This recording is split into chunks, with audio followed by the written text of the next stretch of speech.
President Obama brought his tour of South Africa to a triumphant climax Sunday with a wide-ranging speech outlining a new model for U.S. engagement with Africa. And as VOA's Anita Powell reports from Johannesburg, he continued to urge Africa's youth to do more to push the continent forward.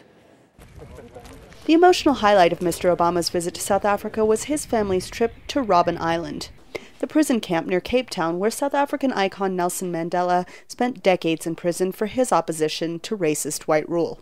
Mr. Obama's somber visit to the island was a stand-in for a visit to Mr. Mandela, who remains in critical condition in a Pretoria hospital. Mr. Obama met Saturday with members of the Mandela family, but not Mr. Mandela. The president later gave a sweeping address at the University of Cape Town, outlining his goals for U.S. policy on Africa. He repeated his theme that Africa is rising, but warned that the continent needs to progress even more quickly, and said it is often held back by a lack of regard for human rights. It's not moving fast enough for the child still languishing in poverty in forgotten townships. It's not moving fast enough for the protester who's beaten in Harare, or the woman who's raped in eastern Congo. We've got more work to do, because these Africans must not be left behind. He singled out a demographic group he says is crucial to Africa's progress: women. No country will reach its potential unless it draws on the talents of our wives and our mothers and our sisters and our daughters. He also said fear plays a powerful role in hampering progress, citing conflicts in Mali, Somalia, Congo, and Sudan, and urging African institutions to seek solutions. From Mali to Mogadishu, senseless terrorism all too often perverts the meaning of Islam, one of the world's great religions, and takes the lives of countless innocent Africans. From Congo to Sudan, conflicts fester, robbing men and women and children of the lives that they deserve. In too many countries, the actions of thugs and warlords and drug cartels and human traffickers hold back the promise of Africa, enslaving others for their own purposes. Earlier, Mr. Obama joined retired Archbishop Desmond Tutu at a youth center for AIDS prevention. Your success is our success. Your failure, whether you like it or not, is our failure. And so we want to assure you that we pray for you to be a great success. We want you to be known as having brought peace to the world. Well, joining us now via Skype from Johannesburg is Anita Powell. Thank you so much for that great report, Anita.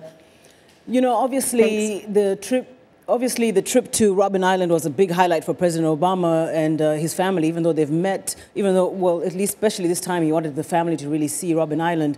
But obviously what would have been a bigger highlight is him actually seeing Mr. Mandela, whom he has met in the past. Give us a little bit of an understanding as to how that played out. Well, what happened is there were a lot of questions about whether Mr. Obama would meet Mr. Mandela, and it all depended on Mr. Mandela's health. At the end of the day, what was decided is that Mr. Obama alone would meet with members of Mr. Mandela's family, but not Mr. Mandela, because he wasn't judged to be in a suitable condition to receive Mr. Obama. And you can read into that what you will, but he's in critical condition. He's not been well. He's been in a hospital since June 8th. So instead, he met with the family. Even though he didn't see Mr. Mandela this time, he was a very big part of literally every speech he gave, from what he spoke about on Saturday in Soweto to the youth, to even yesterday, the University of Cape Town. Tell us what has been the reaction, especially among the youth, who he seems to have really entrusted Africa's future with at this point, and then also the general public on the other points that he had mentioned. I think it's best illustrated by the young man who actually stood behind Mr. Obama, kind of to his left. We called him Red Tie Guy on Twitter, and his reaction was basically, ah! Sorry, that didn't look dignified, but that was kind of the excitement with which Mr. Obama's visit to South Africa was regarded. He gives a great speech. He was extremely empowering to the youth, but there is also a bit of cynicism about what he can actually achieve or what they can actually achieve with his help. So that does remain to be seen.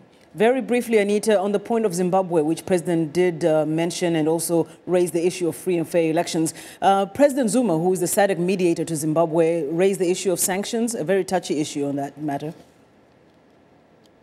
Right. So SADC's position is that the sanctions against Zimbabwe are counterproductive, that they're only intended to hurt Mr. Mugabe and his inner circle, but really they're affecting Zimbabwe's economy. However, activists and rights groups say it's quite the opposite, and that sanctions are necessary to maintain pressure so that Zimbabwe will have free, fair, and peaceful elections, which are slated for the end of this month. Okay. Well, thank you so much. Anita Powell joined us there via Skype from South Africa.